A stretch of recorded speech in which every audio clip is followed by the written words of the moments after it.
Okay, I'd like to call the June 18th, 2025 Finance Committee regular meeting to order at 6:33 on Zoom. And first, I'd like to begin by acknowledging that we gather today on the ancestral homelands of the Coast Salish peoples, and that the Sudden Valley Community Association stands against racism of all colors. All right, so our roll call, I believe, in addition to myself, Taimi, the vice chair, Robb, Kathy, and Mary are all present. Jean has an excused absence, and Rick Gray is no longer on the committee. So we have full attendance. We have one open seat. Okay, so everybody was able to obtain the agenda ahead of time and got noticed. Is that right? Yeah. Okay, and so I would entertain a motion to adopt the agenda. Move to adopt the agenda. Second. Okay, any additions or corrections to the agenda? Perfect. All in favor of adopting the agenda, say or aye, or raise your hand, or both. Aye. Aye. Opposed? Aye. Okay, thank you. Oh, was that a for that? or against? Anyway, that was a 4. okay, the motion carries. We've adopted our agenda. Next is approval of the minutes. Did everyone have a chance to review those from last time? Any additions or corrections?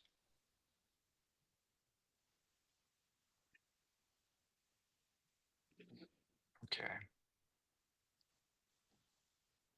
Great. Entertain a motion to approve the minutes from May 21, 2025.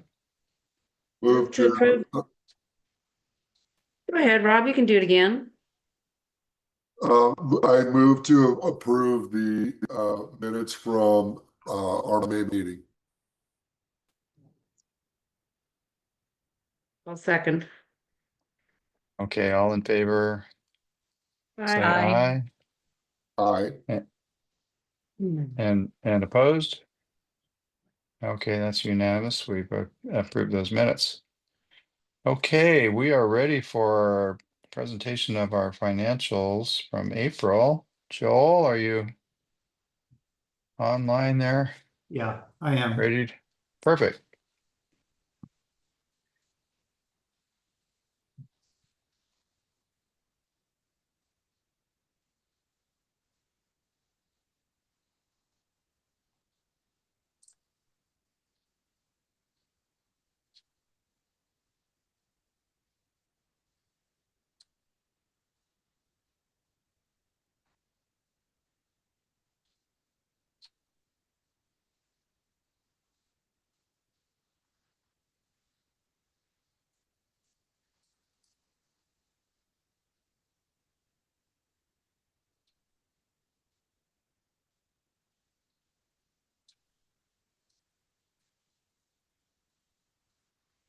I'm not hearing anything here.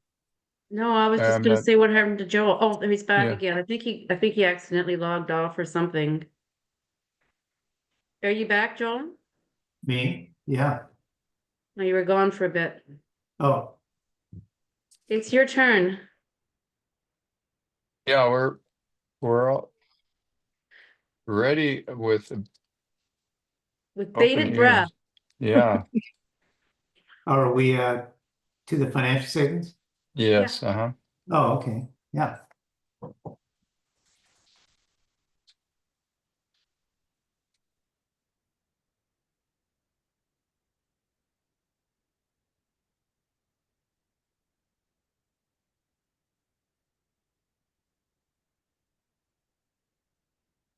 Everyone, I take you can see these financial statements here.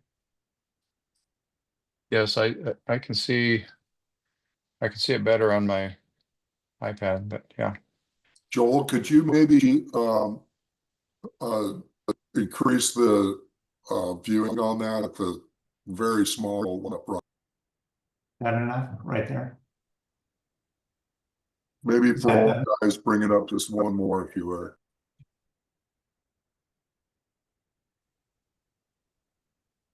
How's that? That's great. Thank you, Joel. Yeah.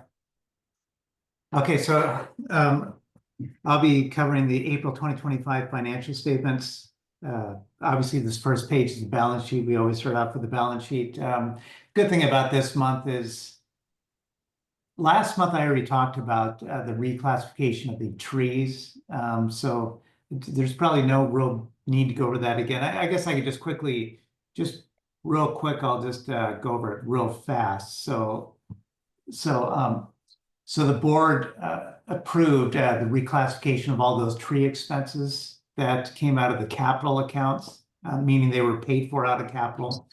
And with the reclassification of those expenses, that was done in April, the reclassification, when the board approved it. But I went ahead and just did it as in last month's statements as well. But anyways, the trees were originally paid out of the SURF funds and the roads funds. So when I reclassified all those tree expenses that occurred in 2025 and also in early this year, excuse me, in 2024, that's what I meant. All those tree expenses in 2024 and then also early 2025, they were, as I said, they were originally paid for out of these two funds right here, the SURF fund, the roads fund.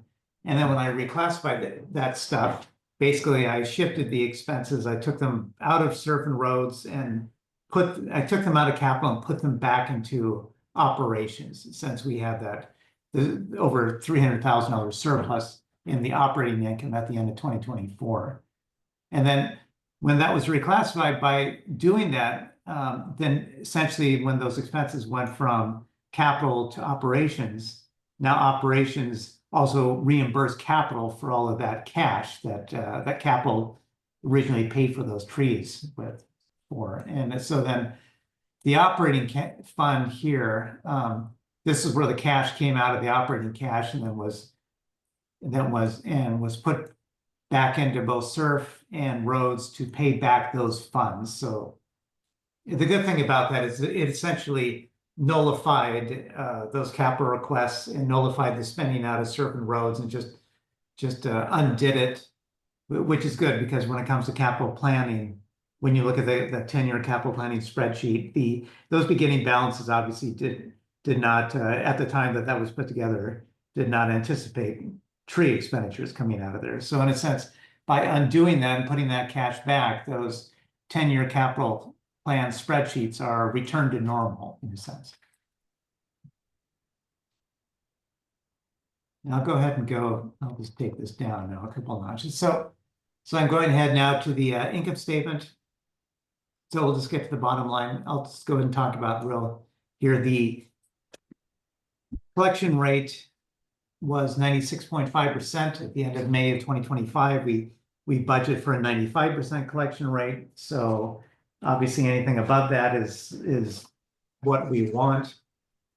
And I've shared these numbers before, but I'll go ahead and just share them again real quickly.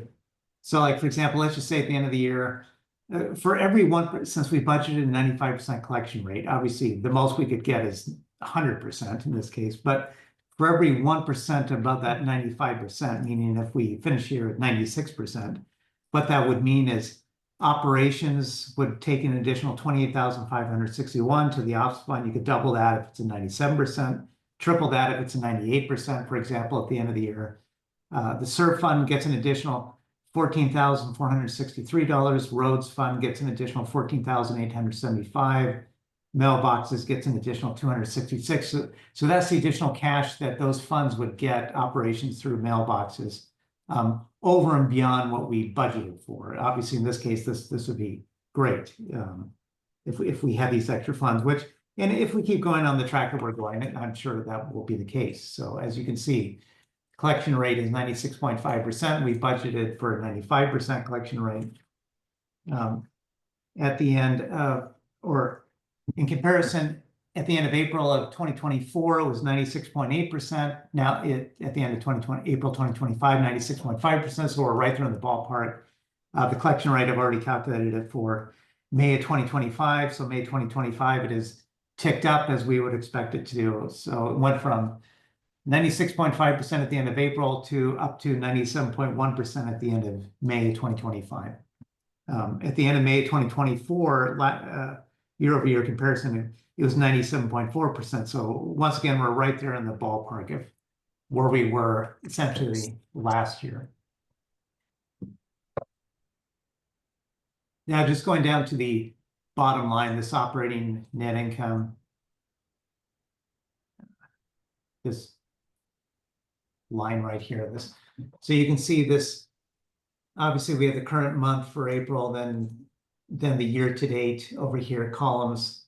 And year to date is obviously what I focus on the most when doing these financial statements. But you can see that the operating income at the end of, when I say operating income, I'm talking about the operating fund. What the main thing that's being talked about, like during budgeting. Obviously, we have the capital funds right here, this last column, but the operating fund is, so basically $144,723 income surplus, you could say at this point. At the end of April of 2024, it was $127,458. Of course, now we do have a couple things going on with this. For example, marina renewals have basically they've taken place a little earlier this year in a sense when that income has hit the income statement versus over last year. So we have about, what's in this number is we have about $108,000 more in marina revenue at the end of April 2025 than we did at the end of April 2024, meaning that money in 2024 just came in like the next month, basically later. But then again, we also have an additional about $51,500 more in hazardous tree costs at the end of April 2025 than we did at the end of April of 2024. So I guess in a sense, if you just kind of have the difference on this, you could just, like a ballpark number, we have about $50,000 more in income, so to speak, between that marina renewal and the hazardous tree than we did last year. So I guess if you tried to kind of basically convert it back, maybe we would have around 90,000 or 100,000, right there in that ballpark over last year. Yeah. And you can see this is the better or worse than budget. We're better than budget 5,184. Last year we were better than budget at that time of 90,228. But like I said, this budget number is fine-tuned from year to year to try to anticipate when things will actually happen.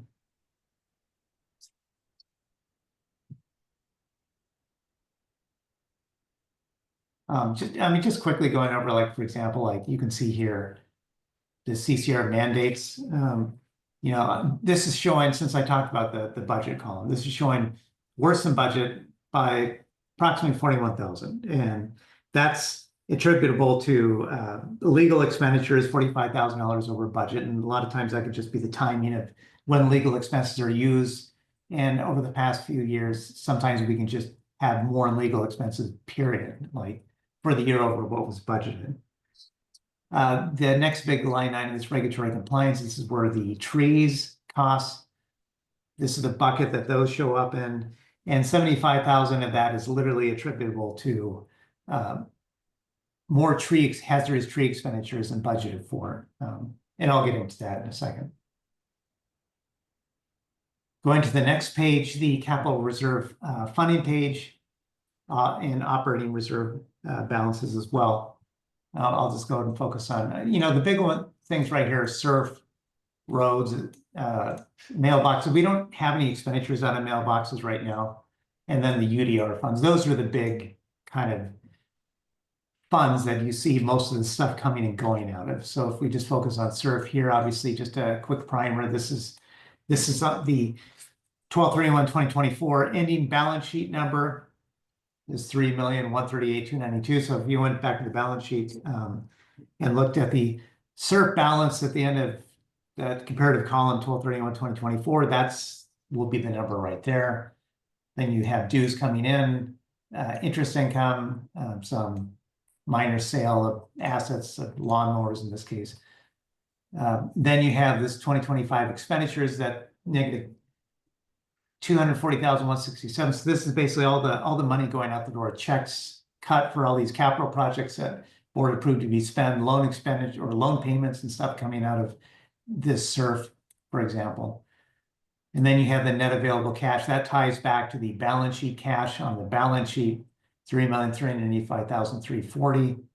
And then this section down here is the projection part of it. So there's that 95% projected dues for the remaining 8 months of the year. Another couple of the biggest line items. These are the remaining 8 SURF loan payments. And this obligated expenditures holdings. This is the most interesting number. This is the most important one. So this 870,091.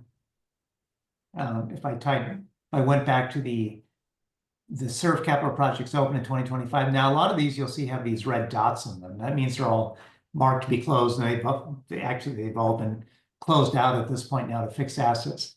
So so next month, when this report comes out, those will all be off of it. But you'll see there's that $870,091 right here. And this, when it says adjusted balance right here, that means I'm adjusting it for a couple of these line items that have run over budget. So those, like for example, this adult center furnace over budget 2,166 from what the board approved, that will be reclassified into operations. So we'll get that away from capital, and operations will eat that difference, so to speak.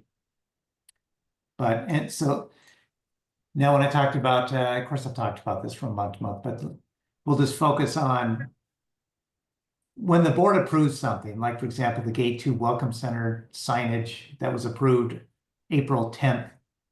There's the original budget, 20,000. We haven't cut any checks out of this for this yet in April.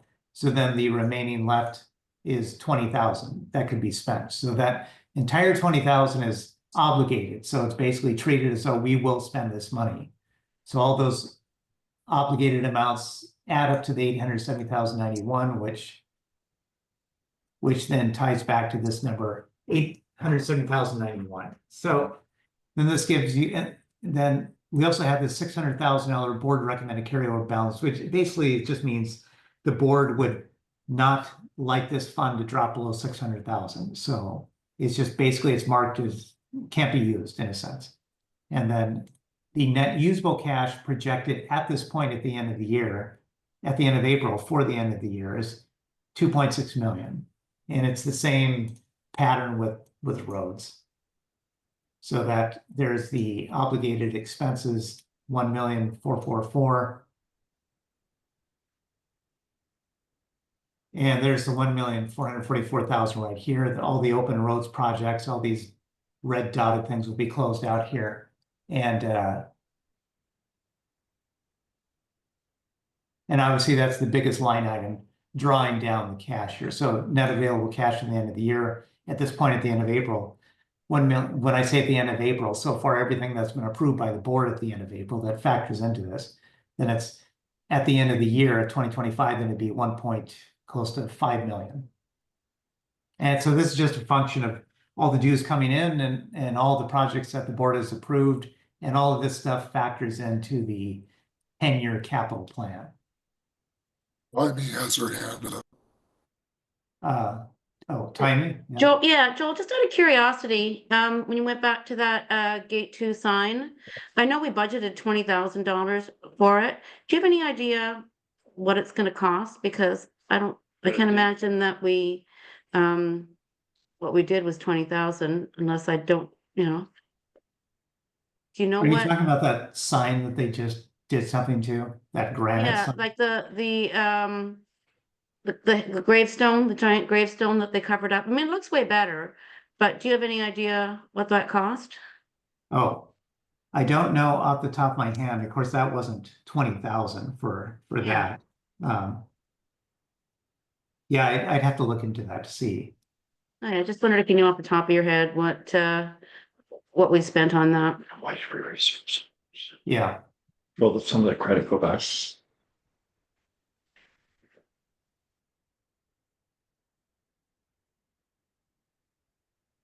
I guess the only other, yeah, we'll just talk about UDR real quick. Obviously, this UDR fund, and by the way, so the board approved at the last board meeting here. So they approved an additional $100,000 of hazardous tree removal costs to come out of this UDR fund. And like I said before, from month to month, what this UDR fund is.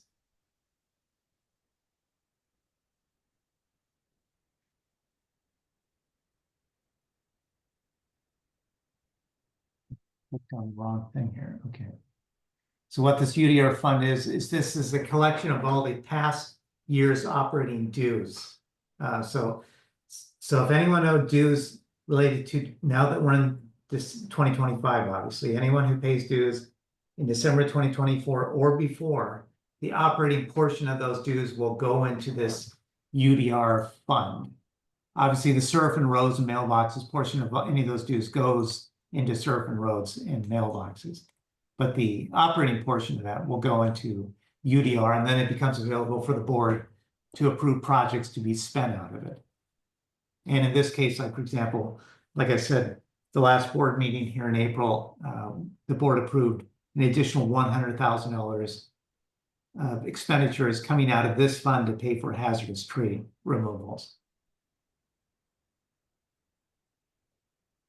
So this will draw down obviously by 100,000.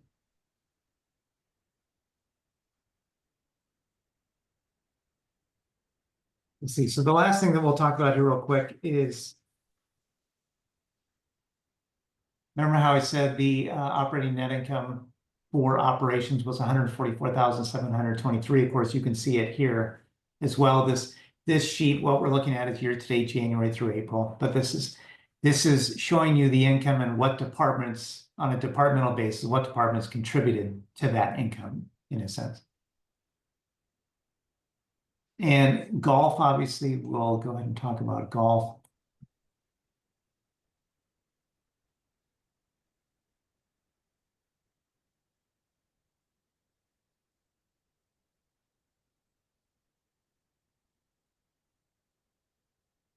You're cutting out, Joel, or I can't hear you. I was just quickly looking ahead to Oh, May to see okay. May's Okay. revenue numbers. But okay, so you can see at the end of April for golf, it was 370,793 for income. So they really picked up from at the end of March. They've really made up basically almost, well, with the exception of $370 of it, all the missed ground on the revenue at the end of March versus now at the end of April. The end of April of 2024, the total revenue was 371,163. You can see at the end of April 2025, it's 370,793. So that's only $370 less than what it was at the end of April 2024. So there's right there in the ballpark revenue wise. Now for their total costs, it's the salary benefits costs here, and then all other expenses here. Those two added together 408,346.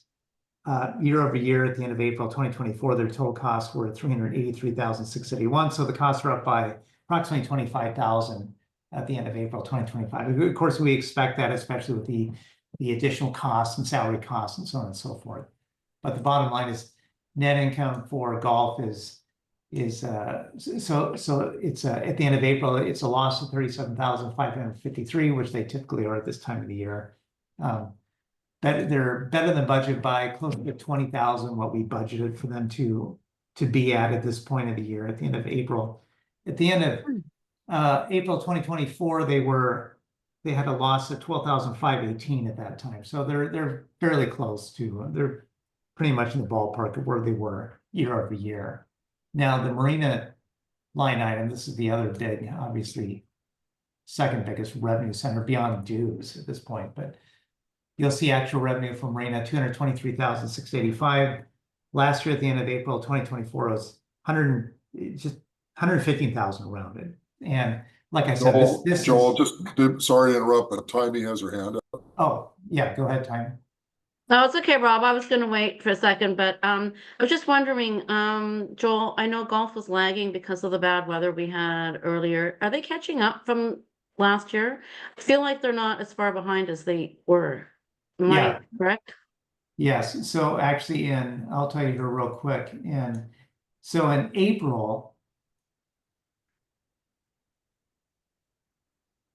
Hey, so I'm gonna quickly just turn back to March and I've got that right here. Okay, so at the end of March of 2025, they were $33,000 behind revenue-wise over March of 2024. So meaning from obviously at the end of March 2025 versus at the end of March 2024, they were $33,000 behind revenue-wise. And then, as you can see here, at the end of April of 2025, instead of being $30,000 down revenue-wise year to date, now from April 2025 versus April 2024, now they're only down $370 year to date. Then I'm quickly looking ahead here at May, so I'll tell you here real quick. We've had some really nice weather lately. Yeah. Just gonna pair this real fast to the year before that.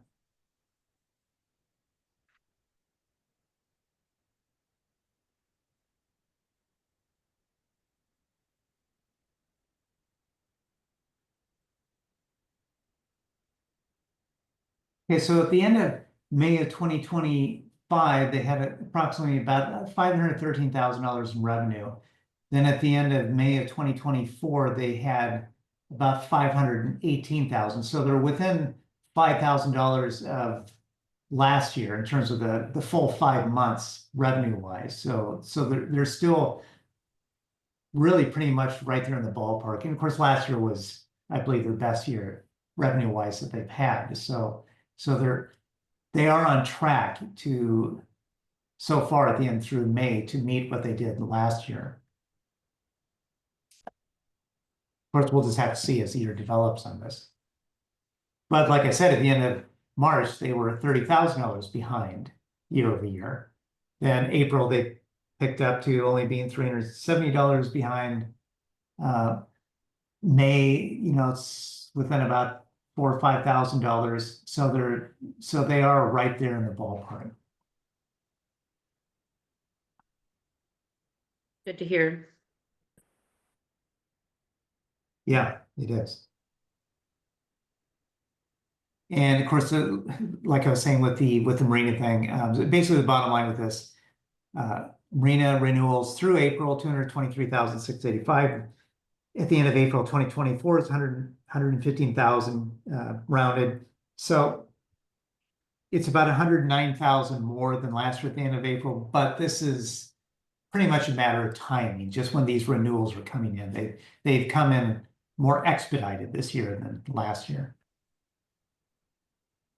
Well, we changed the date or the cutoff date, so we made it a lot earlier for staff. Right. They were struggling through the summer to get everything done, so they were able to make finalize things a lot earlier. Yeah.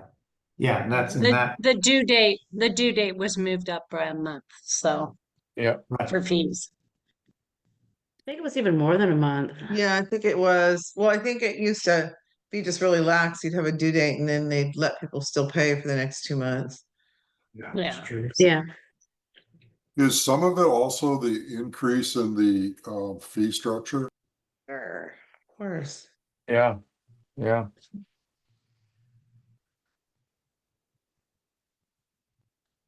I'd Wasn't like a to go huge- back to the golf, and it'll be interesting to see what happens this summer with the Canadians coming down across the border. Mhm.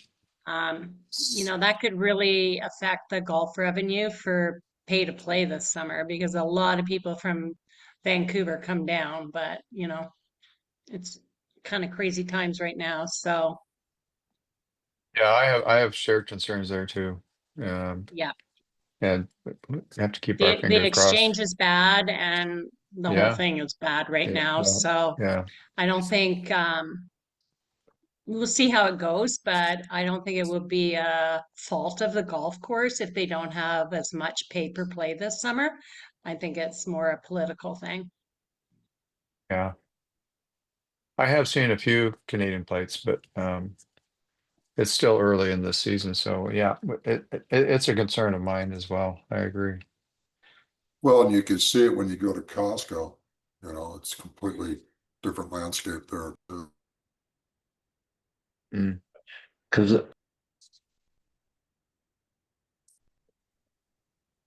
So Joel, what percentage is pay as you play compared to memberships?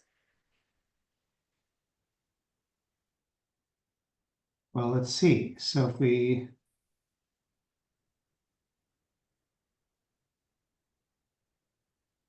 I'm gonna guess it's only about 20% yeah, so passes. you can see right here. So the golf course annual green fee is 244,000 versus daily green fees of close to 78,000. Yeah, I But wouldn't but look at April so that much as I would look yeah, at like, like July and August. That's when you're yeah, gonna get a exactly. lot of people Yeah. come into play. Yeah. April, I think the first 3-4 months are very heavy in the annual dues yeah. or annual plans, and Yeah. the balance of the Well, year well, is going to also flip it. because people that have memberships, when they want to start playing, I mean, some people renew and they play in January, but a lot of Yeah. members don't renew until April or hmm May hmm because they're not playing or they don't Right. live there or whatever. Yeah. So I think it's going to tell a story come July and August Okay, so it looks because like, everybody that has an annual membership would have already paid for it. So July and August are going to be pay for play. Yeah. Most of the revenue will be from, paying at the counter versus paying ahead. Yeah. Yeah. I'm impressed by those January players. They're pretty hardy. Yeah. They could be in the Polar Bear Club, I think, Yeah. well, I mean, yeah, you're exactly right. Because just looking at August 2024 year to date, the annual green fees, that was 329,000 versus the daily green fees, almost 600,000. It was 597,000. Yeah. Maybe with pay to play, there's something could be done to market that in some way. I'm not a golfer, but maybe something that's lays out, hey, there's a great invite for our Canadian friends to come down. Maybe there's just a way to market a package or something to entice people.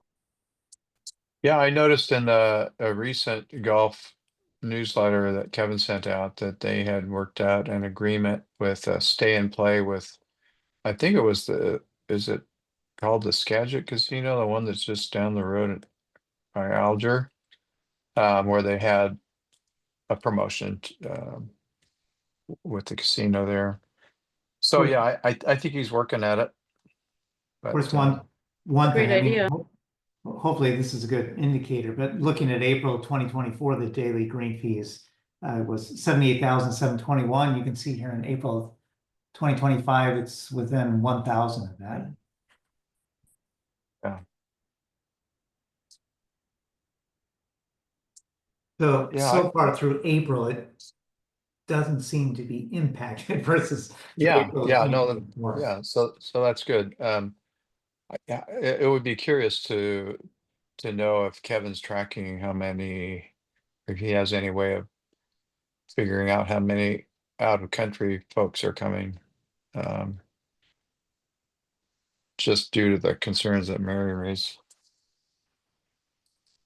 Anyway, it's something to keep an eye on for sure, but On the hopefully, bright side, sorry.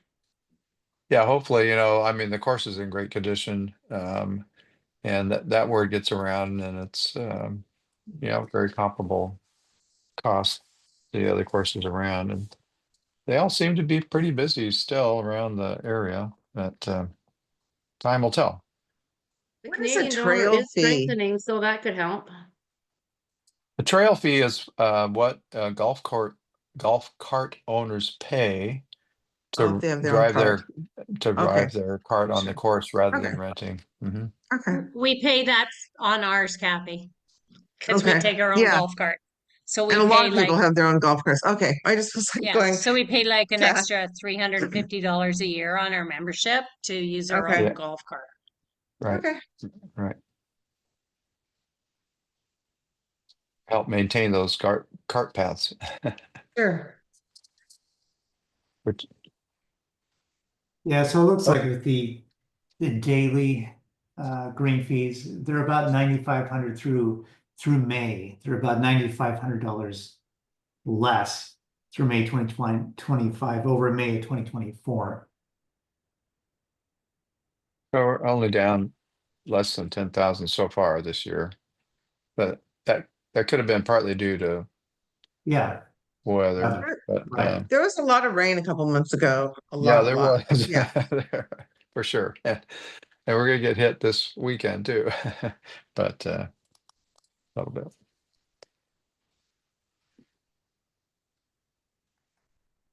Yeah. But then other things are, are up, like a few thousand here and there, like golf cart rentals and annual green fees and so. Yeah.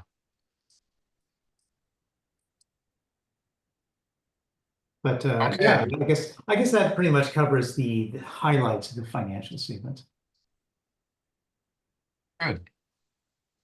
Any other questions? So we continue to have pretty active construction fees coming in, and we are also collecting some larger amounts for properties that have been in arrears.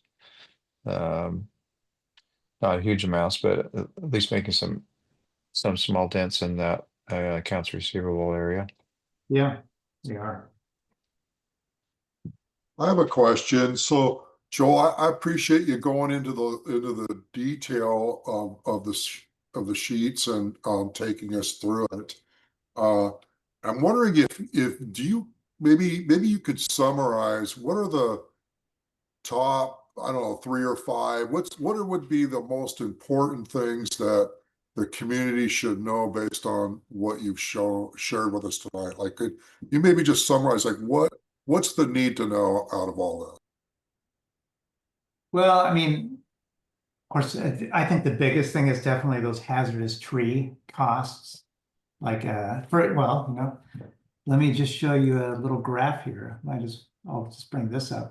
But what you're looking at here is a chart of hazardous tree removal costs, over the years. So obviously it starts at 2014 and it's through June 11th, but you can see, it kind of looks like a stock chart, so to speak. This stock chart that's really gone up over the years. Obviously, there's this big dip between 2024 and June 11th, but that, that's not even a 6 full months, for through June 11th. So that will go up obviously between now and the end of the year. And barring, if we take another bad storm like what we did in November, that I guess that quite frankly would be the biggest takeaway, the biggest kind of concern in terms of a runaway cost. Because as you can see, the next page, like this, so this is showing the total cost, especially around in 2020, it was 59,275 total trees. And 2021, it jumped up to 140,000. 2022 is now 203,000. 2023, it dipped back to 100, we'll say 45,000. But 2024, you'll see that's where it almost 460,000 right there. And then through I put this together through June 11th, but now we're already up to approximately 132,000 for the year. And this shows the various categories. Obviously, this is straight operations. And next two rows here are the related to the storm, whether it's common area or roads. And the last one is UDR requests. But that is, I think, by and large, one of the biggest areas of concern, because from year to year, you're not quite sure what's really going to hit us, so to speak, in terms of storms at this point. Mhm. But I do think we have to prepare for that because I don't think Mother Nature's getting any better or Yeah. kinder to us. Yeah, that's right. Yeah. Yeah, I think later in the meeting when we start making some good conversation discussion about where we need to maybe tweak some budget line items, I think that is a key one for sure.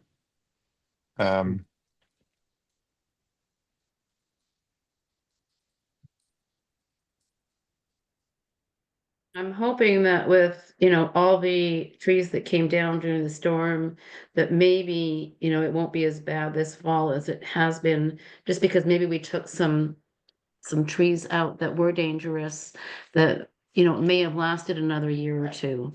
So fingers crossed, it won't be as bad second half of the year, because some of Yeah, them are but gone. the problem is when you remove trees, it makes the ones behind them more vulnerable because they Yeah, don't have the breakers anymore.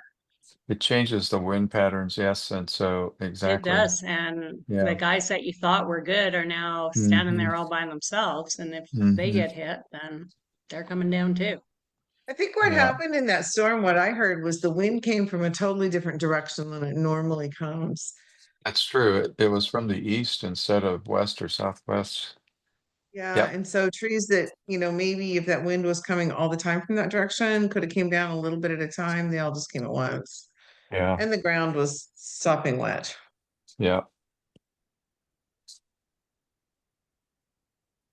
But yes, the more houses that go up, it's almost like the more trees that are hazardous need to come out, Mhm. unfortunately. Yeah, but look at the ones that came down by the securities Oh yeah, they're station gosh, huge. yeah. They were huge. in gate Yeah. one. Like they were Mhm. massive. Yeah. Like Mhm. how did they even come down? Right? I know. Well, if the Like, ground's really wet, the roots come up. That's part of yeah, that was part it's of the, crazy. Well, yeah. there was one tree that fell across the fairway on the 18th hole that, from all intents and purposes, looking at the outer bark, it looked perfectly healthy, and the inner Mhm. 50% of it was rotten. Yep. It Yeah. was it was diseased. I mean, so you can't always tell. I Mm. I don't know. It's really that's a scary thing, I think. I You can know, tell you there's one tree in the marina that's actually on Kathy's property, and it is so leaning into the marina right now. And we're just waiting Oh for that yeah. to come down. The one Like that's that gonna take tree. half the lawn with it. Well, and it's mm, also like if that comes down in the summer, it's going to just be a mess in the marina because nobody's going to be able to get their boats in. And like, I can I can I stick a don't know yardstick all the way underneath it. if You anybody's know, mm, looked at that tree. mm. we called on it like 5 years ago and they said no, Yeah. haven't Yeah. done it again, but it's still Yeah, there. Mike's Yeah. looked at that, and he's trying to get to that. But they have so many other things they're dealing with. Yeah. The maintenance is aware of that tree, by the way, and eventually they're gonna get to it. Hopefully before Yeah. there's a problem. Yeah. The way to deal with that tree would be, go ahead. Yeah. I'm just afraid, like you get a big wind tomorrow and it's going to come down and it's going to hit somebody's boat. It's going to block the marina. It's going to clog up everything down there. That guy needs to come down. Another wind issue that we have is not sure along the green belt there in front of Kathy and Taimi and Mary's houses, but along coming down from North Point, the water level is so high and the wave action is undercutting the shoreline. And there's probably in some places, I think we probably lost a foot to 2 feet of shoreline. And the waves come in and the water level's so high that it's just eating away that shoreline. That's been going on for years, and I was really glad to see the no wake zone signs up. Mhm. There also is a couple people with boats, and I don't know why, but they swing all the way over up against these lawns, and there shouldn't be any need to do that to turn into your spot, but it's almost like they do it on purpose. They kind of just come right down, and they're throwing waves, which is eroding that. Uh, we used to, get down in the lake and stuff rocks up underneath the bank, and ours held for a long time. We did that, but there's kind of no big rocks left. So Mm. But it Kathy, does the help. problem is that I think that is like state Okay. land or federal land, the first Yeah. couple of feet, and then it Yep. becomes Sudden Valley property, and then it becomes our property. But the problem is the more that washes away, like there's going to be nothing left there. Yeah. Because Yeah. since And we've been there there's 10 years, we've probably lost 5 feet of like whatever Whatcom Lake property is. The I think in land. the marina, it's Sudden Valley. I think it's on the lake side. It's not Sudden Valley. No, I But think it's our property too. yes, Yeah, it's our property, but that, then it's Sudden Valley. No, Yeah. I think it's the whatever Whatcom or whatever somebody else's property, and then it becomes Sudden Valley's property, and then it becomes our property. But that's the property that's washing away. well, we should still, I think part of the problem is the lake is, since I've been here, is they're maintaining the lake level very high for almost the entire year. Used to be in the summer, there would be probably 10, 15 yards of rock going out to the lake level. But going back to Kathy's point, we could drop a few buoys in, port and starboard buoys to mark a channel going into the marina, and um, it would slow boats down because they see the channel, and that would be the route that they would go through. You're right. There's a lot of there's a lot of those surf boats out there, and they throw some rather large waves. Yeah. Yes, definitely compared to what ski boats were years ago, which kind of glided through the water nicely. Mm. But it's not just the boats out, it's the way they come in. They come in and they hug the shore as as close as they can. Well, I and don't know why. they come in too quick. I mean, there Yeah. was when Bob and I were down there, we used to ask people to watch their wake, and in some cases they were, they would have they would talk with us. Some people basically told us it was none of our business about, said, well, you see that boat over there? It was Bob's boat. I said, look how you're rocking him up against the dock. Yeah. Okay, so I think we want to try to get back on to more of a financial conversation. Sorry I about that. understand. No, I think the question was appropriate, Rob, asking Joel of his opinion where the most important parts of our budget that need to be we need to have awareness of in planning for the budget for next year. And I think, I agree. I have heard multiple concerns about the shoreline there in the marina, and that may be something that we need to refer to rec or long range planning or somebody to act on. But my understanding with the lake level is that it's pretty well mandated. It has to be within about a 2 or 3 foot level, um, supposedly, that's controlled at down at the north end. There is some, I don't mean to interrupt. I'm sorry. There is some law that says they have to let it down when it hits a certain level. Yeah, It's been in place for a long time. right.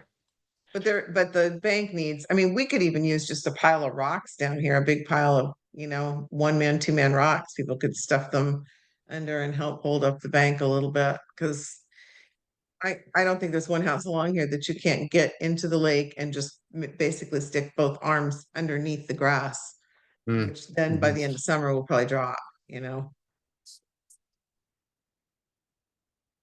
Nope, you're will be right. gone. You're right. Yeah. But it does, I mean, we used to do that until we used them all around us. And they're gone. Yeah. So there's nothing left to pick up off the bottom of the lake. So I think the other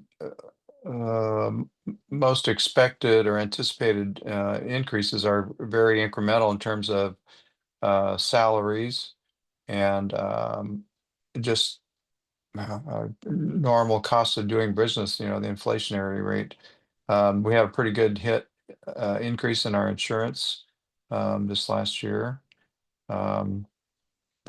But to put a focus on one or two particular lines, I think the hazardous tree is the biggest kind of potential hole in our budget, so to speak. I think everything else is relatively expected, although a downturn in revenue and in golf could be a hit as well. Joel, do you ever, I mean, these are, you got a lot of financials going on here, but do we ever get one, or do you ever do one with the percentages so that we can, look at like, oh, did revenue drop 1% overall? Did it, and then compare the expenses by percentages versus numbers? Do they ever want that down at your office? That would be great. It's so easy to understand. It's much easier. Yeah. I mean, it might be something you're not used to doing. It might take a while, but you might play with it a little bit. Now where it'll look really useful is the budget document itself. It'll have a 5-year trend where Mhm. it'll have 5 years worth of data. At least. Let me see here. Let me pull this thing up. So this year when it comes out, it'll have 2021 through 2024 actuals. Then it'll have obviously the 2025 budget, 2026 budget. And then that one definitely shows the budget percent change and dollar change in those. I'm not seeing anything in here. Are we looking at something? No. Here, let me share this real quick. So Kathy, real quick, this is Michael Bennett. Just to understand some of your question there, do you want to see percentages, say, of expenses, percentage of revenue, or percentages of change? Percent- Or what are you looking Percentage, for? well, if we ran a percentage, like on a normal financial, with 100% being, yes, your top revenue, then if your expenses, your cost of goods would be first, then your percentages of your cost of goods, your percentages all the way down. When we're looking at little things, I mean, there might just be a 1% variance. It might be easier. And I'm saying Joel might want to play with it a little bit,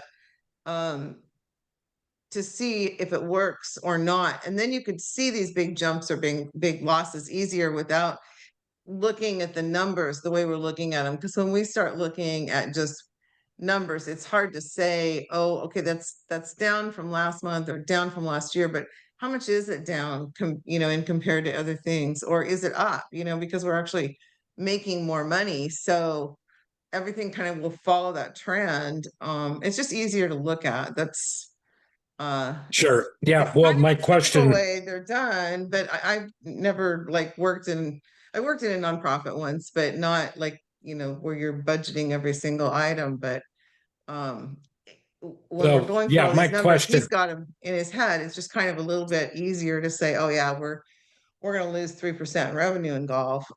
So where are we going to pick that 3% up? Yeah, Versus Got it. like for example, now when I look at these financial statements and everything, the most useful thing is where do we stand in terms of budget, since every single line item is budgeted.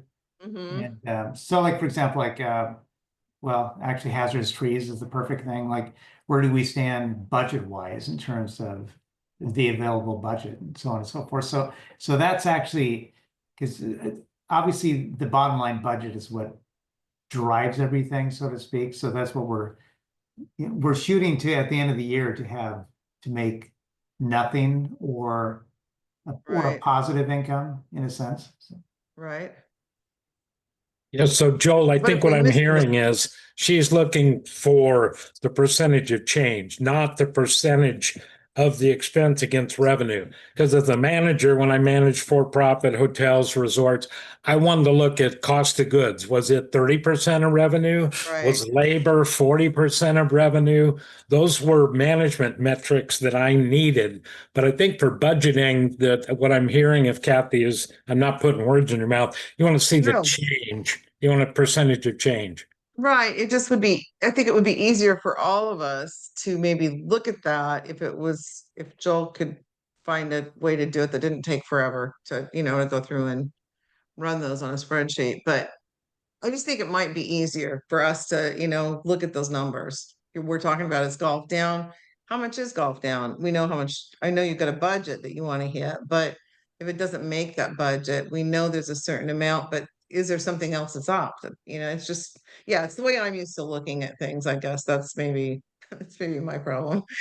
Well, I agree with you, Kathy. It's the way, it's how I'm kind of used to looking at it. I appreciate the detail in the spreadsheets. I would almost be fine with a slide that has what are the those things that are trending.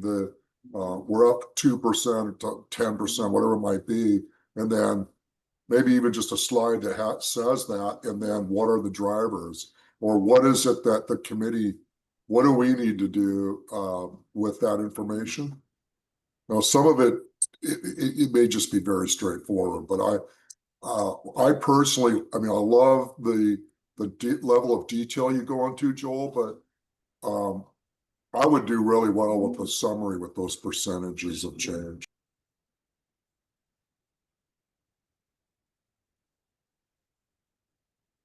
Yeah, I mean, of course, like I said, from like when we look at these numbers, the most important thing always is where is it compared to budget? Yeah, that's great. Thank you.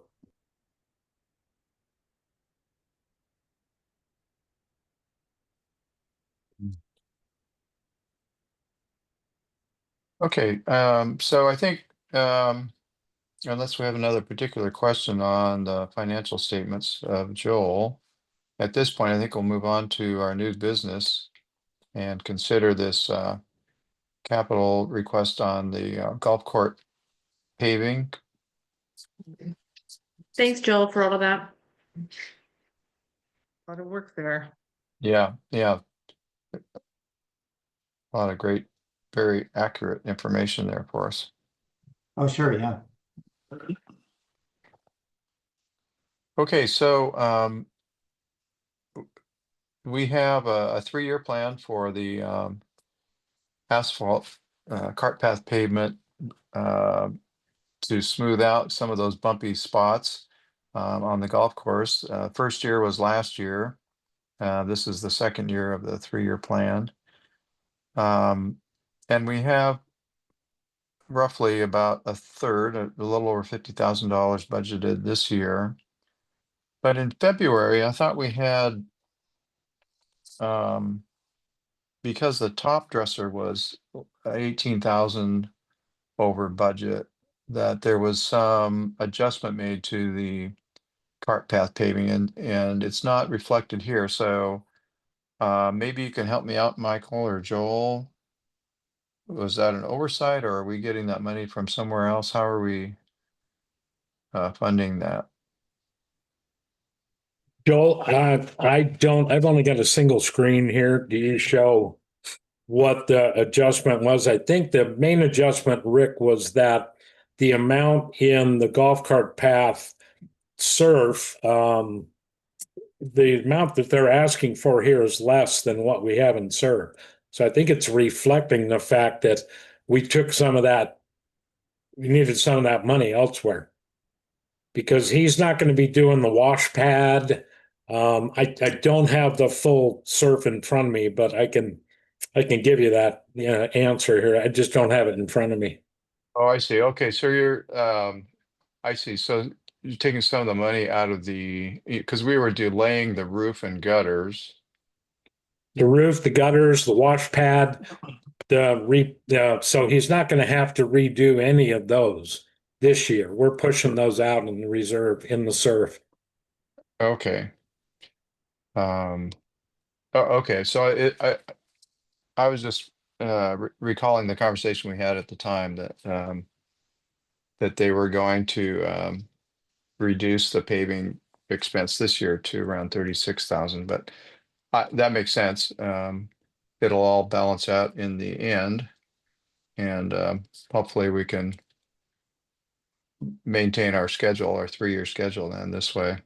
Yeah, I'm- he's looking also, Rick, to add that apron portion of it right there in the front of the shop. So that's a little bit of an add-on. It's not a big one, but I think it's important we go ahead and pick that up, even if we have to make it up, somewhere else. And we'll certainly make it up in the building remodel that you guys have already approved. Yeah. Yeah. Okay. Any other questions on the golf course cart path asphalt paving?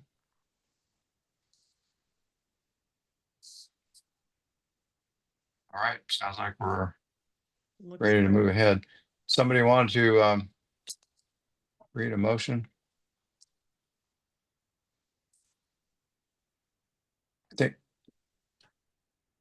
I think the motion is the only part that we really have to read and act on, correct?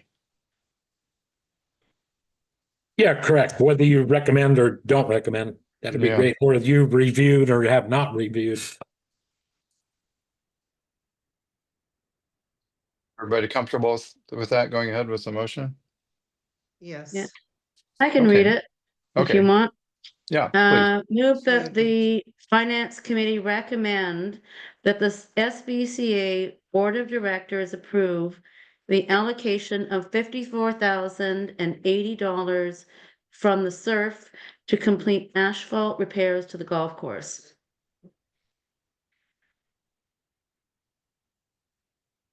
I'll second. Second. Okay.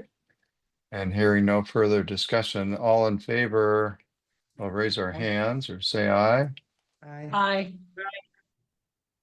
Any opposed? Okay, that motion carries.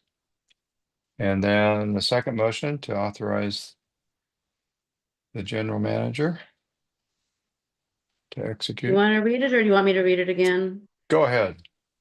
Okay, move that the Finance Committee recommend to the SVCA Board of Directors to authorize the general manager to execute a contract with Asphalt Northwest utilizing SVCA's standard construction contract.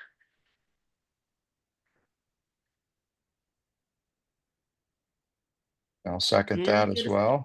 Yep. Thanks. And then no further discussion. We'll go ahead and vote. All in favor, say aye, or raise your hand. Aye. Aye. Aye. And opposed? Okay, so that recommendation is unanimous. Thank you. Okay, so next we were getting into the nitty-gritty of ideas, thoughts, comments about both operational and capital budget suggestions, inputs, ideas. I think we've all come to the understanding that we need to beef up our hazardous tree budget. And in looking at the graph that Joel was sharing earlier, if you line up the dots, it's more of an exponential curve rather than a linear one, unfortunately. But I think realistically, we probably need to budget in the range of 200 or even 250. What are the committee's thoughts on that? I agree, Rick. We need to put more money in there towards this because it's not going to get any better. Absolutely. And plan for it. If we don't use it, that would be ideal, but we do need it. We've had so many surprises over the last 5 years with the atmospheric river and then this windstorm and this and that. Like we have to be prepared, and if we start, saving money for it, if we don't use it, great, but it's there. I Well, agree. was it about 2 or 3 years? It was about, well, it might have been 3 or 4 years ago. The comment was made, we don't have disasters, we'll be fine. And then right after that, we had, that big flood. And then now we had the tree issue, like, what's next? We can't you- say we're not gonna have any more, we're not gonna have disasters because we just had two. Could you Yeah, imagine if there was a exactly. fire out here? How Don't awful do a it. fire. Don't Yikes. even bring it up. Yeah, and I remember that director on the board saying this will never happen. It's never happened in 100 years. But you know what? The world has changed in the last 100 years, and there are more and more natural disasters. So as a community, we have to prepare for that, and we have to have money for that when it happens. And it literally happened about a month after that statement. Oh, Really? I know it did. It was almost like, I don't know what, but it was. Okay, Like, there you go. you jinxed it or something. You jinxed it and you bought the welcome center. Mother Nature said, are you kidding? I can't do that. Watch. Yeah, exactly. Hey, I feel like Rick. that I money. agree with everything you all have been saying, and I think that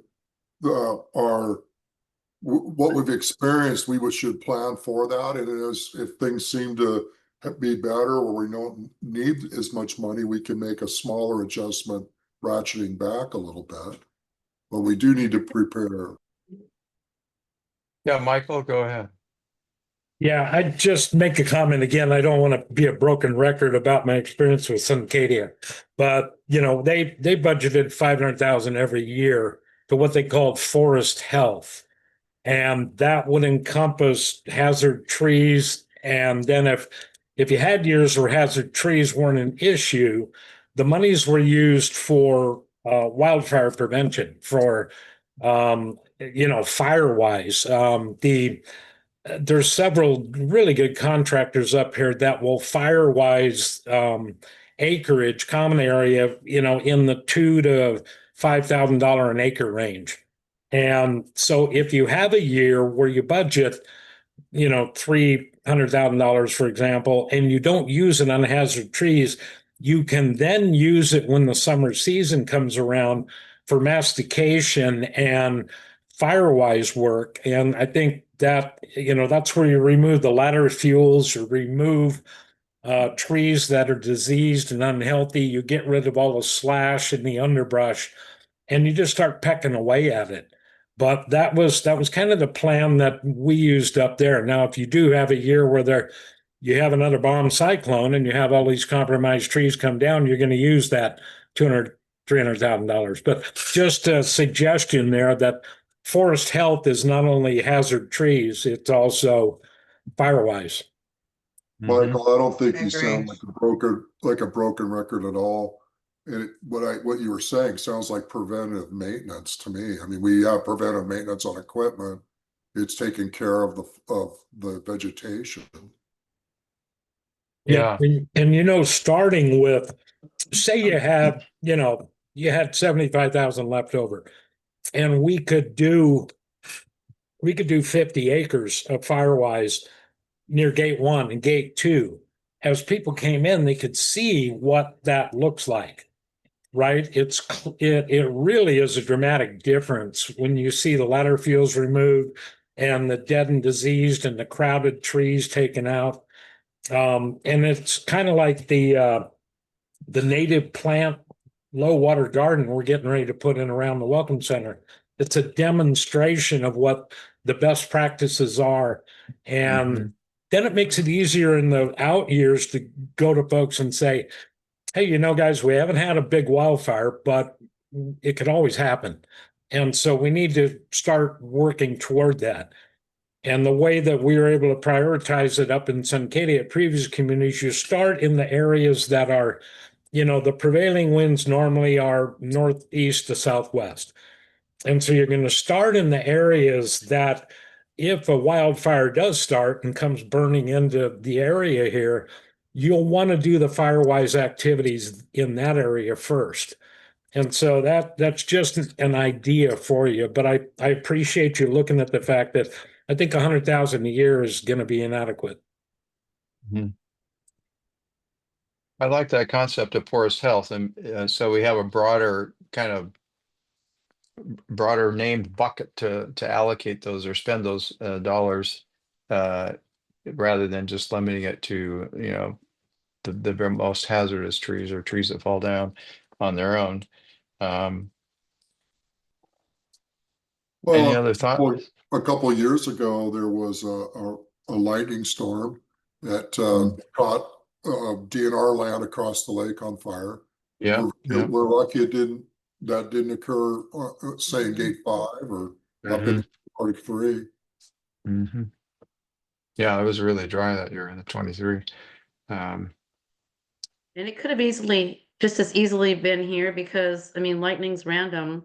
It happened to be there, Yeah. but really in a straight line, it's not that far.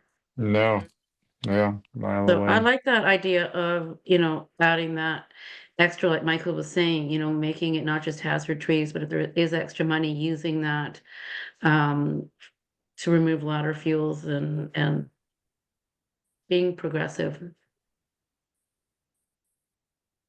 I like it too. So maybe we could include both terms in that line, say hazardous trees and forest health, just so that it's clear to everyone, or make it easier for people to relate to the concept, maybe. Absolutely.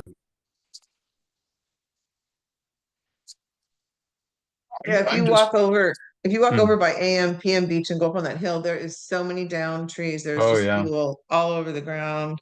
There's no houses there, but Yeah. there's a lot of fuel on the ground. I know it's going to be a tug of war a little bit with DNR in terms of, you talk to some of these, and I get it, for especially higher elevation areas that are wet a lot of the year, the normal breakdown and cycle of things dying and breaking down and feeding the soil and the little critters and the fungi and all of that. But gosh, it sure can be hazardous, and especially when it's in a heavily built up area, it can be very devastating as well. But that would be probably part of the wise spending of some of those dollars, would be get some good balanced input on how to manage that best for everyone's safety and health. Well, I'm just gonna throw out a number. I think, hazardous trees and forest health at 250K, and who knows where we'll end up, but why don't we start there? What do you say? I As agree. well. Agree. Agree. Okay.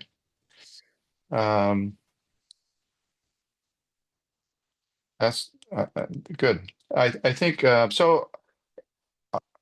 Any other thoughts or ideas where you feel like we need to try and start adding to, or adding even a new line item somewhere, something that's not being addressed or needs to be addressed more deeply? Need Well, to I be had a better. thought. Go I'm ahead. sorry, Go ahead. Go ahead. I'm just kidding. I need to be better at all the terms, but we definitely need to be, increasing our reserves. We have been not increasing them. And it's part of, unfortunately, having to raise dues. But we do need to have money available for not just hazard trees and tree health, but other things. So we need to really be looking at that. I agree. So, yeah, because of just the simple inflationary costs of operating, you can't pay more and not be collecting more and keep the books balanced, so to speak. So something's got to give.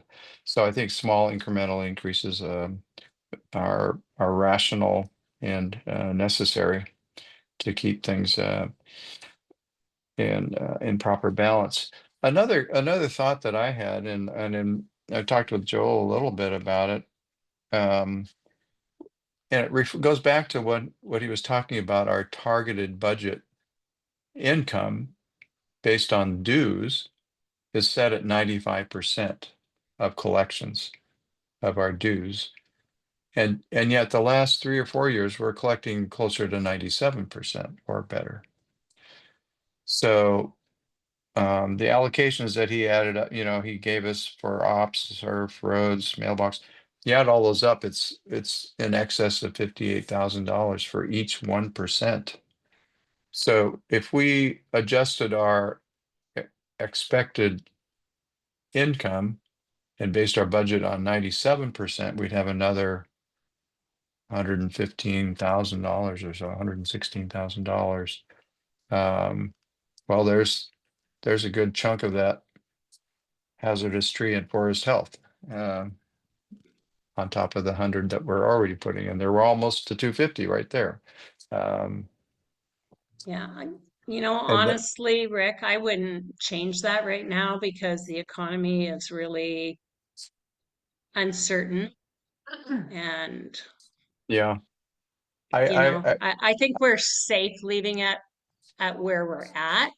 And then, you know what? If our collection rate is better, then we have some extra cash to do some other things. But I wouldn't count on that right now based on the situation and the way the world is right now. Yeah, no, I understand it, and it is it is different today than it was the last 3 or 4 years, but it was just a thought that I had. The other thought that I had in that discussion with Joel was, well, if we're only expecting 95 and we collect 97, then we do have an extra 115,000 that's available to spend on things, which is kind of what we ended up doing partly last year.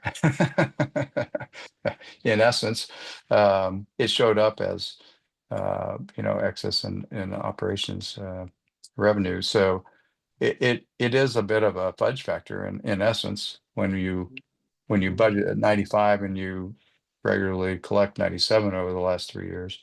So anyway, it's just kind of a mind game that you play when you're looking at numbers and that sort of thing, as long as we understand that. But I agree. I think it was Mary that said, you know, the economics of the times is different than it has been the last 3 years, and it's probably wise to leave it at 95 or thereabouts. I agree with Taimi's comment about the need to ensure that we are adequately, or we're working toward adequately funding the reserve study. I also wonder if we ought to take a look at some of those reserve items that are in the next 5, maybe going towards 10 years, and looking at the numbers that have been put in the reserve study for the replacement costs and see how accurate they are. I know the dock replacement, the dock replacement was way under what the cost would be to replace those floats. We did get an updated reserve study. In fact, I think it was supposed to come in this week or maybe last week. But Rick, I should probably know the answer to this question. But who places the replacement costs? So the reserve study company, do they go and talk to marine engineers, for example? Do they go look at? Do they go talk to people that have the expertise in some of the heavy equipment we have? That's my understanding, but I don't know. Yeah. Go ahead, Noah. Yeah, if I can comment, not on a line by line item. So, on large expenditures, they mainly use your historical. So like on docks, they're going to look at the last time you replaced the docks. And, that gives you a real cost, and then they're going to up it. but they don't do destructive testing or actual new engineering. So they're, they're not as accurate as they could be, but you definitely have to, with bridges and culverts, you'd have to get a specialist in that field. For docks, you'd have to get a specialist in that field. And that's where I think your 10-year capital plan, it gives a pretty good roadmap. Joel and I just got last week, got the draft reserve study. And in looking at it, I don't see anything really wildly off, but to Robb's point, some of the big ticket items like that are coming up within the next 10 years are ones that inflation is going to be the big driver, right? And so construction costs, fuel costs, transport costs, those are the ones along with roads, because the roads, surf makes up the lion's share, but roads is right there. And so the cost of asphalt per ton, all of that is, it's an educated guess. The safe way to do it is just to overestimate everything, but then you overfund it or you overassess. I mean, we're only at 24% funded, folks. So, which is, it's okay as long as everything doesn't fail at once. And that's where your UDR, you've been using that as working capital. And so, going back to the point of the 95% collection rate versus actual, that 3% is a little bit of sand that you have built in there for that purpose. But Robb, to answer your question, the on-site, when they come out, Chris Sanders, he's been out here, in several years, so he knows our assets. But going forward, everything on these big projects, we attempt to budget adequately, but we don't want to over budget because we just don't know. By the time you bid the project, it's a wild guess. So it's that balancing act of, do we over budget and over assess in any one year, or do we let it kind of, let it all come out in the wash? Because all things aren't going to come in over budget. Some are going to come in under, which we've seen this year. So, my expertise, along with Mike Brock and with any of you who have expertise in certain areas, I'll be pushing out and Joel and I both have the draft reserve study. We're pushing out the database if you want to help us take a look at it, because we need to be making adjustments if we find anything in the next 30 to 45 days. Because, we do need to come up with that number. What is the reserve contribution going to be in the budget? Because that's a big number. Yeah. So, Robb, great point. And the reserve study also takes into account all like engineering type reports, like for example, the roads, that's a perfect example where that entire roads reserve study is all based off of the numbers provided by Impact Design when they came and analyzed all of our roads. The wet docks, wet slips, that's another big item where, as you know, that came from engineering type estimates a couple of years ago.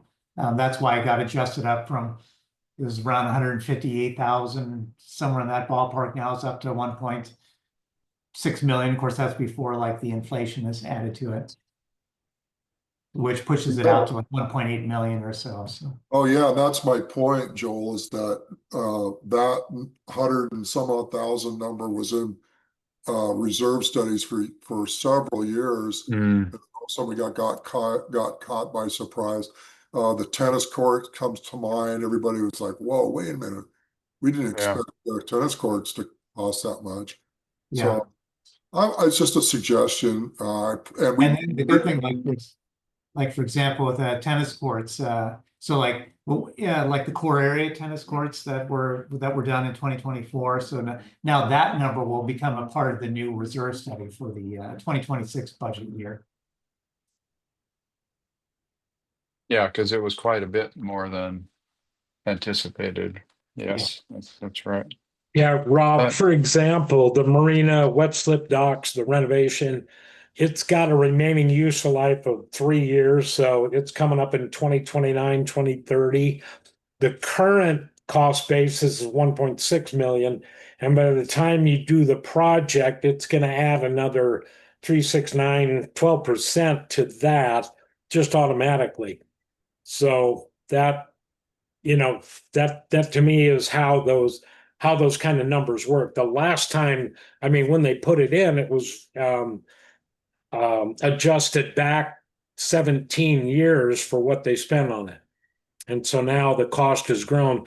The current cost basis, though, for that item is 1.6 million. wow, Yeah, so on the reserve study, the dock, that's up for replacement in 2029, and with the inflation, then that pushes that close to 1.9 million. Yeah. So So- that's an example of what we do with each of those big items, Rob, and for the committee members. Thanks, guys. Yeah. Appreciate it. Yeah, so the risk in underfunding, of course, is not having enough money when something needs to be repaired or replaced. The disadvantage of overfunding, though, is that money's allocated for surf or roads and can't be spent on something else, right? So you don't want to have a bunch of money locked up in there that you're not going to be able to utilize in a meaningful way. I think we have the advantage being a large enough association. We have large budgets, but also large reserves. And so we have more, in my sense, at least, with my limited experience with the association, that we have a little more flexible fluidity because we can modify things a little bit here or there to get by and through an emergent situation that isn't anticipated, and maybe put something off a year or two, and then also have our reserves to dig into. But Yeah, it's a great point, Rick, because the same thing with Barn 6 and Barn 8, right? I mean, there's monies in there, but if in an emergency situation, you always fall back on a special assessment or borrowing, right? yeah, If yeah. it's an emergency, right? And even if it's an emergency, the board can really borrow from operations and pay it back within a year if they really need to without doing a special assessment. But Mm-hmm. Barn 6 and Barn 8 are a prime example. Mm-hmm.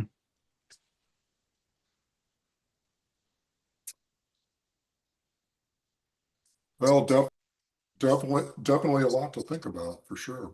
Mm-hmm.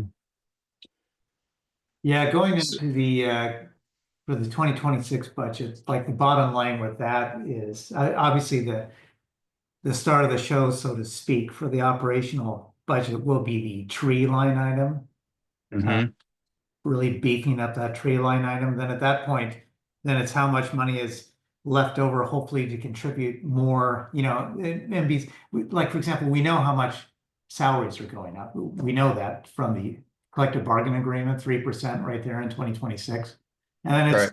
basically building in things, other big things like increased utilities, medical benefit costs, insurance, those are the big things. And then other sort of increases that the department managers would like, obviously they don't get them all because there won't be the money, so to speak, like as some things will have to be dialed back to pull it within reason. And then outside of that, then it's how much more hopefully will be left over to contribute to capital to hopefully bolster the percent funded, like on surf and roads. Not that I anticipate we'll be able to help it all that much in 2026, but hopefully we can.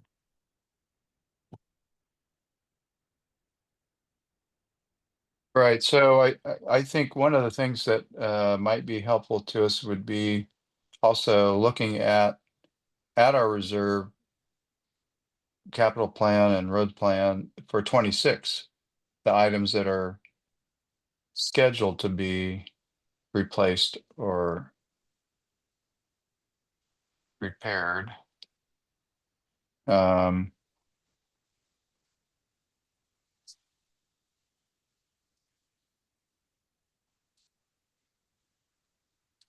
Yeah, and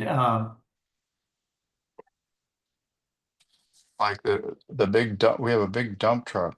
Oh my word, $150,000. That's a big one.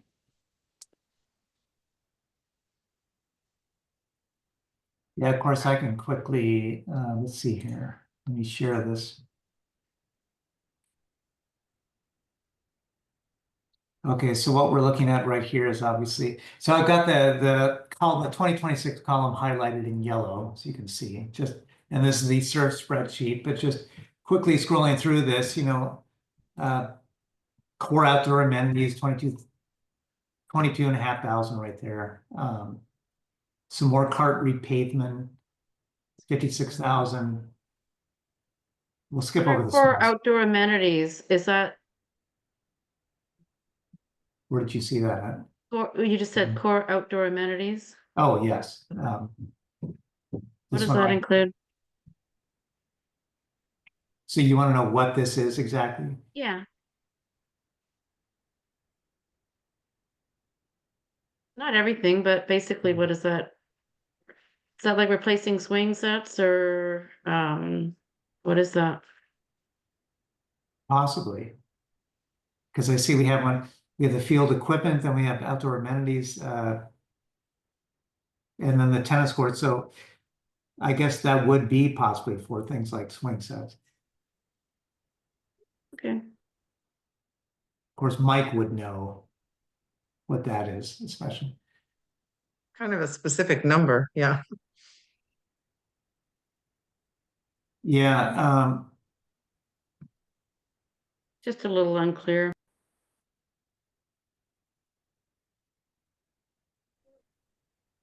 and of course, we already talked about the cart path replacements. Obviously, the column before the highlighted yellow one is the 2025 column. So there's which you guys just literally voted on, the 54,080 for the cart path repaving. And then you'll see like another big line item here, this 900 grand for the barn 6 ice barn. It's just basically bookmarked in these years. That doesn't mean it'll necessarily be done, but that's where it was parked, so to speak. Mm-hmm. Then you'll see $90,000 for gym weight machines, Mm-hmm. barn 8. Couple items, just club carryall replacement, range picking unit here for golf. Mm-hmm. 250-gallon gas storage tank replacement, this steam cleaner, that's really not that much. Another bigger line item, tractor replacement, obviously. Okay, this is for turf as well.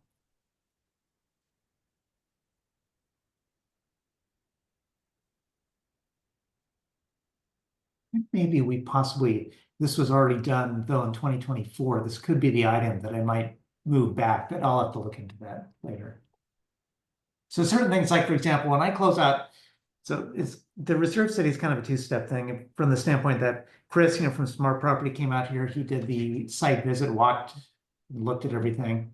Then he's got the preliminary draft. And then I myself will be touching it up. I'll be making changes to it based off of everything that got closed out for 2024 and everything that's been approved so far in 2025, because that every single year it always creates changes in the study in terms of the timing and because some things are like pulled in a year, pushed out or whatever. Mm-hmm. So we'll go on to this next dump truck replacement, maintenance. I'll just hit the big things. Chevy Colorado replacement. Those are basically the large items here in SURF. Mm-hmm. But like I said, a couple of these things, like for example, like maintenance, like they did buy a Chevy Colorado, or they did get No, that was a RAM that they got, but in 2024, and I'm not, without doing a little more looking into it, whether or not that item from this highlighted one in 2026 will be pulled back into 2025, but it's just an example of what inevitably always happens from year to year. Mhm. And then, did you want to quickly look at roads? Yeah, there's a big culvert next year. Or So you'll I see, guess it's 27. Yeah. shoot, I got the wrong column.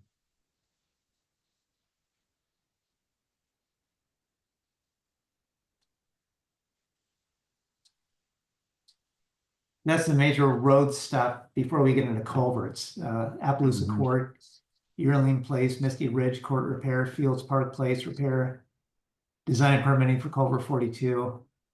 That's the metal bridge. And then the annual potholes that we do every single year. And then you have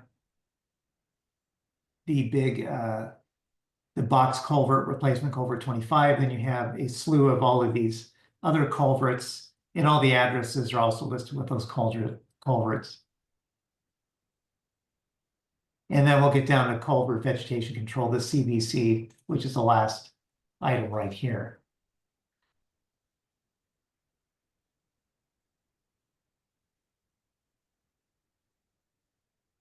Yeah.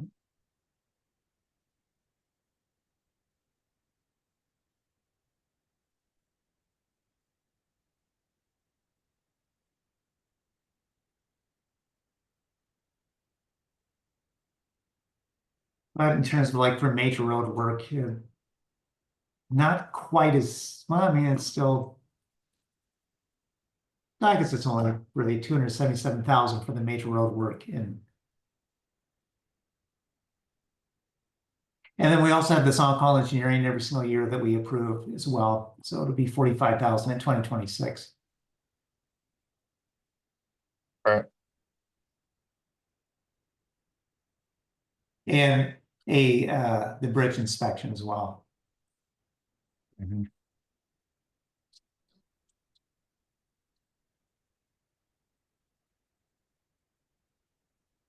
And then you'll see in 2028, so that roads plan is up for a refresh. Oh, where does that show up? It's this column here, it's capital improvement plan. And in 2028, you'll see there's where it's hitting again, 161,000.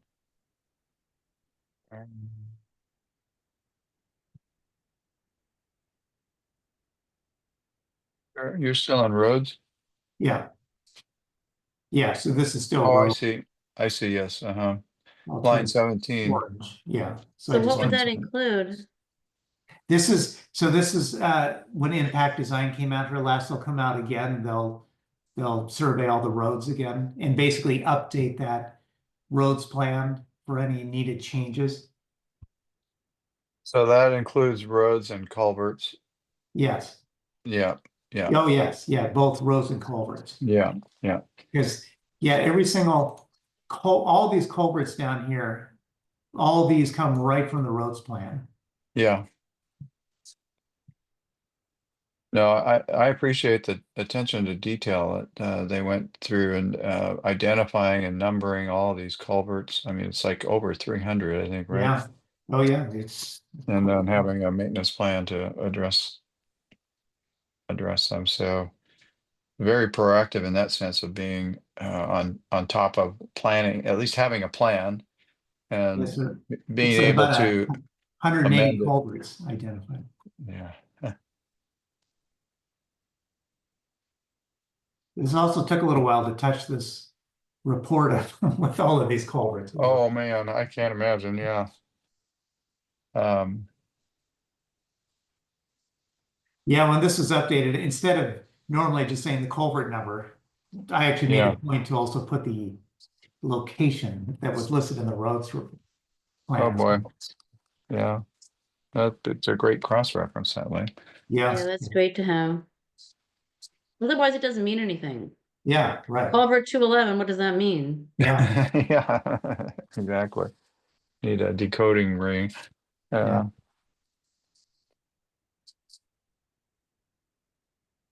So I guess, our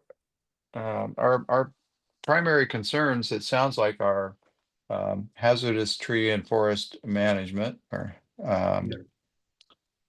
the ability to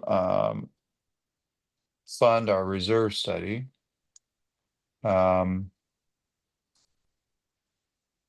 And then keeping a close eye on our primary non-dues revenue sources, which is golf primarily. Marine is pretty well collected by now. That's not going to change much. Building fees as well.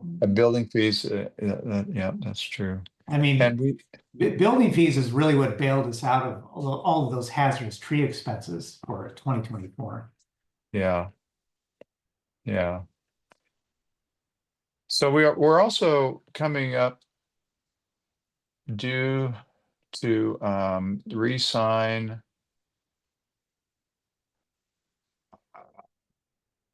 what was the term for that, Michael? The watershed agreement for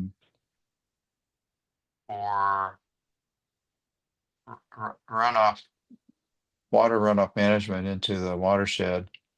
We had a 10-year agreement 9 years ago that we're going to be probably looking at needing to update, and they're going to probably suggest some revisions to that.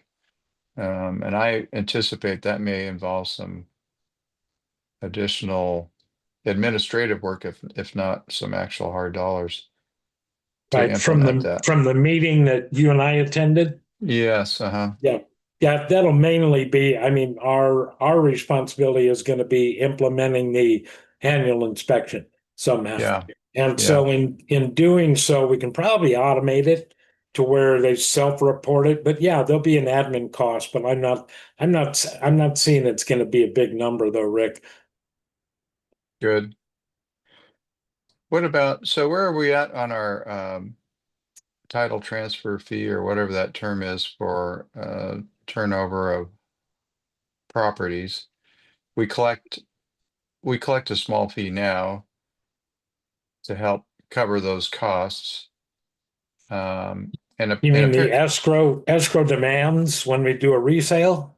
Yeah, resale documents, whatever that Yeah, is. Yeah. yeah. Gil handles those, and again, in Washington State, you can't make a profit on that. You really can Yeah. just charge what you're, Right. And I'm not sure off the top of your head. Do you know that number, Joel? I think it's 250 plus something else for just a normal escrow demand.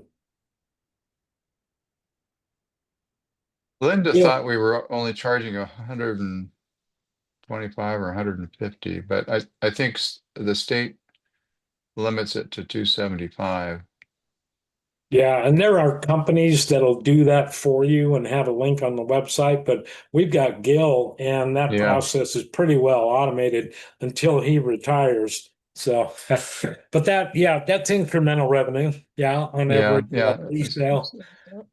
Prior to this meeting, of course, we were talking to the short-term rental task force, and part of that is, whether, there's impact fees for short-term rentals or just registration, because, that could be at the previous community in Northern California there, they were charging $40 a day for every short-term rental. And that was because they identified significant impacts to the community, to the roads, to the boat launches, to security, and they were able to justify those costs. But the resale docs, I think we're probably we're easily covering our cost, right? Yeah, good.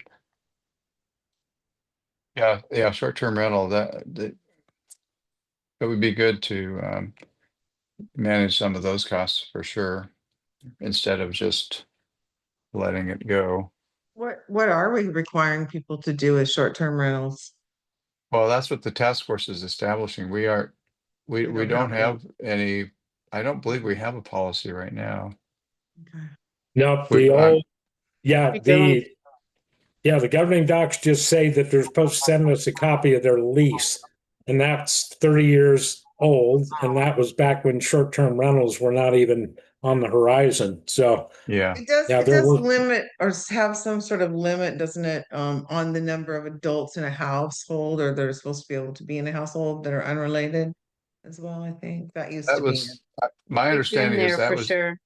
determined to be unenforceable, though. Okay.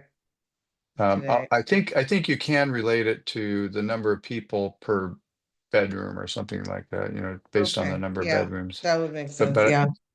but But the I other think, part, no, okay. yeah, I think that got tossed. yeah, it's Um, four per bedroom from the county. But again, how do you enforce it? Right. yeah, yeah, I exactly. live next to one, so we deal with, well, we're dealing with it better than we used to, but It's a sometimes challenge. it's not fun, yeah. Mhm. If, I mean, I think one of the goals is just to make sure that the people who are renting are aware of our CCNRs in terms of quiet times and just being, neighborly, not being disruptive and loud and letting dogs run free. I mean, just insisting on consistent uh, compliance, whether they're owners or guests, basically. And that's about probably as far as we can go, other than some sort of registration fee or, yeah, use Well, fee. for registration, I feel like, I mean, we're kind of going down the rabbit hole here, but I do feel like a registration is important. We did have an incident last summer where it was not a good incident with a machete and a guest next door, and Oh, the police came out, but the guy took off and nobody, I mean, he wasn't registered, nobody knew who he was, yeah, yeah. So and that's a, yeah. she didn't give up any names, so. Yeah, So that's that, the whole point of the task force. We before this meeting, I discussed for an hour and a half just that. In Suncadia, they don't charge any fees, but they do have a vigorous registration program, and it's mainly to mitigate behavioral issues. The primary one is noise late at night, and they have to provide a 24/7 phone contact either to a management company or to the owner. And if we get a noise complaint or a behavioral issue at 2 o'clock in the morning, they have 45 minutes to mitigate it, or they get an automatic $500 fine. And that was how we dealt with it in Suncadia. I think that, we have a vacation rental up in Snowline, and there's some problems up in Snowline right now. I'm gonna say about half the places up there are vacation rentals, but they have immediately enforceable fines as well. And one of the problems that we've had just living next door to this one is that nothing's ever been enforced. I mean, it's like when there's a mhm, problem, mhm, they don't get a ticket, they don't get anything. Their garbage cans have been sitting out by the road for 4 years, because obviously different parts of the house are rented to different people and they can't put them in the garage because not everybody has access. That's a minor thing, but we've had people on our lawn furniture, we've had people in our house. But nobody ever does anything. They never get a ticket, they never get they never get anything. So I don't know how you make that happen, that I agree there does need to be some rules. Well, if Yes. people are going in your house, Kathy, that sounds like criminal trespass We to did, me. we yeah, did have, we were going to court with that one, and then our attorney sent letters, and we ended up, our attorney suggested we handle it a little bit differently. We weren't the only ones on this strip that had um people, I mean, Pete argued one day with some people sitting at our bonfire pit about whose furniture it was that we're renting next door. The guy was like, well, how do I know it's not her furniture? She told me we could sit anywhere we want. It's like, but it's calmed down. It has calmed down a lot, Mm, but it right. still is, there needs to be some enforcement. And that's the biggest thing out here is like somebody might come out and do a warning and ask them to do something, but there's never any penalty. So it doesn't necessarily ever stop. Kathy, It's do just you kind of, have Alan's contact information, Alan, her Helvagian? is that Because the, the new compliance compliance guy? manager, I because I I don't, know and you I've talked with this, situation. It Oh. doesn't affect us as much, but you know, you need to put those complaints into him, and he's been pretty proactive with stuff. I did talk to him about some things a month ago, and I haven't, he told me to go ahead and fill the stuff out, and I haven't done it yet. I've just been really busy. So, but I will. It's calmed down a lot over here, but summer's coming. So, you know, What's coming Yeah. in is that here. is for a lot of people the biggest thing with STRs and on our particular strip especially, but we don't have a lot of fences and people don't know, Who's his way? you know, Yeah. yeah, so they just go wherever they want. And we've had that people sitting on our thing in the water, like our floaty, and we go like, no, Right. that's ours, get Right. off. Yeah. So, Well, I but we need noticed. to, We had Alan's been really problems. good about doing compliance. Okay. Yeah, I did talk to him. He was very nice and told me what to do. I just haven't had time to do it. I did take a few pictures and on the one thing I was going to talk to him about. The other thing I noticed too is there is more and more. I mean, I think it's inevitable you're going to have short-term rentals or houses with a lot of people living in them. But we have had the dogs with the short-term rentals, like we had a dog a couple 3 weeks ago that obviously did not live here and was very upset, and he barked the entire time. It was not the one next to us, but it was one up the street. And you could hear him just constantly barking. Any dog would walk by, he was freaked out. You feel kind of bad for the dog, but it's like the whole neighborhood can hear it all night long. Yeah. I don't know how you handle that. If you have an immediately enforceable fine, then they maybe put the dog in the house, you know? I don't Yeah. know. It's like, and you don't want to be, I don't mean to sound like mean or anything, but it's just kind of trying to find that common ground where everybody, can be happy and not be disturbed. Because I've owned this house for a long time and it's very different down here than it used to be. Very, very different. It's Yeah. not quiet by any means. It's very, very loud on the weekends. Just from all the people on the point, and, at the beaches and the boats and um, But at least we don't have all of Bellingham coming into our parks and green belts when we had a neighbor that thought it was great to invite everybody to Sudden Valley to come and enjoy it. And we literally chased people off of the green belts because they were swearing and cussing at our neighbors. And I'm just glad that tide's gone out. Well, there's but a lot of stuff don't they have coming. access still? They Oh, no, do. We're I don't looking at. know. I don't know if she's still out there advocating for that on social media, but it was pretty bad for a while. She's not, but we are looking at a bunch of stuff to try to track who is like let's figure out who's residents and who's not and start charging and discourage the people coming down here simply by charging them. And I know Michael, like I talked to Michael today. And I know he's talked to a couple people today about this. Really starting to crack down on how do we try to limit non-members coming here, and if they are going to come here, we need to figure out how to charge them as long as it's worth it. Probably during the week, maybe not so much because it will cost us more to enforce it, and it's not a problem. But weekends, so there's lots of stuff coming down the pipeline. And I really appreciate, Michael, how you've been really good at working with everybody and moving some of this stuff forward. So you guys are going to start seeing some stuff pretty soon. Taimi, I took pictures from last weekend down at the Des Moines Marina with those gated kiosks that they have down there. Yeah. So, and you can pass that on to Michael, and like I said, he's been very receptive, and he's gonna be putting some stuff in place pretty quickly.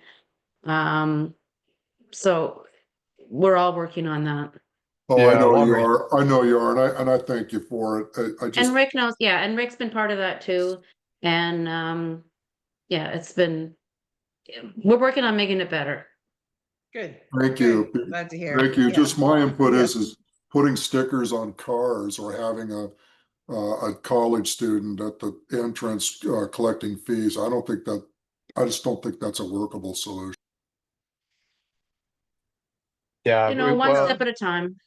we have to really identify how big the problem is. If it's if the parking issue is predominantly just not enough parking spaces for owner residents, or if we are being overrun by non-residents, and if that's the case, then certainly having a parking fee for those folks would help manage that, I think. Have we But it's Rick, not just Rick, about the parking. have we done a recent look at really what our tax bill would be if we revoked our nonprofit? I mean, how much profit do we really make? There was, Yeah. the number was pretty high. Rick, do you remember? I think Keith gave it to us, but I can't remember. It was substantial for what we'd have to Well, pay. I So would imagine. my understanding is that it was the property tax on the beaches, basically, Yes. and it was in 5 figures. It was 20 to 30, 40,000, something like that. And we ended up paying only, a tenth of that, I think 1,500 or a couple thousand. So it looked like to me at the time, it wasn't, it wasn't a huge amount, but it's a lot more than what we've been paying. So And people are it gonna might, come unless we put something into place, whether, if we change that status, they're still gonna come down here because unless we have something in place to monitor it and charge them, they're just gonna show up anyway. So we might as well save them the funds and find a way to identify them and charge them. If that means on the weekends, we have someone standing there going, if you're not a member, I'm gonna charge you 10 or 20 or whatever we choose. What Well- about evolve? Oh, Well, I think if you put a kiosk down there and the membership card, a homeowner's membership card gets you out. Mhm. And if Yeah. you don't have a card, then you run your credit card, and it's maybe $10 to, yeah, that's yeah, pretty soon. It's not so inexpensive to bring your family down. yeah. But baby But, steps, right? Everybody's trying to do their best and trying to figure it out. So at least we're now actually starting a program. It may not be perfect off the bat, but we're working on it and identifying it. And, if it's busy enough with non-members, then, Michael can decide whether to hire someone or, this is more of a staffing thing, so I'm kind of sticking my nose into something, but everybody's working on it and like not just talking about it. Well, that's what I love about it is you guys, when there's a problem, you take action, and I really appreciate that. And I know, I've been talking about kiosks forever, and I'm a broken record, but baby steps, what people are taking action, and I love that. So thank you. Yeah, we're not gonna perfect it this year, but like I said, Working. like little by little. okay, I so would I think, imagine that, I would imagine most people, would buy, if you had a place where using your card is great if you live here. So you put your card in, you get a sticker that you have to put on the inside of your car in your window. And if you don't, you have to pay for that sticker or whatever it is. But, if security ran through here, every other hour and actually ticketed people, instead of just warning people, most people might just pay it, and you'll have the ones that don't, but if they ticket them, I guess then you got to Yeah. try to figure out how you're going to collect that. Throw their car. Right. Yeah, You have because like we've chalked your tires. Oh, you came off the beach and your car is gone. Well, now one of those barrels at the back of their car. you want your car back? All right, give me your dollars. Yeah. Give me your $10. I will let you home. But it does seem like most people would comply. You would have the ones that wouldn't, but you would have most people just, oh, we have to pay to be here, I would Yeah. imagine 80% of the people would just do it. yeah. Okay, well, so I think we've had a good meeting, some good discussion. Any other last thoughts on high points to focus on as we go into the budget process? And I know Joel and Michael are going to be doing a lot of preparation here for us in the coming days and weeks ahead. Rick, I just sent you a note about what the projected cost would be from NNE in 2026. So Okay. you'll have that. Perfect, thank you. And the numbers we've been talking about tonight is pretty small. Yeah, well, right. I'm excited to see how that hybrid voting goes this year. Absolutely. Yeah, so that'll be good. I think, yeah. All right, well, I think we'll call it a wrap for tonight. Thank you all so much for your attentive participation and insights and sharing, and we'll adjourn the meeting here at 8:33. So have a good rest of the week and weekend, and see you in another month. Thanks, Have a great- everybody. Correct.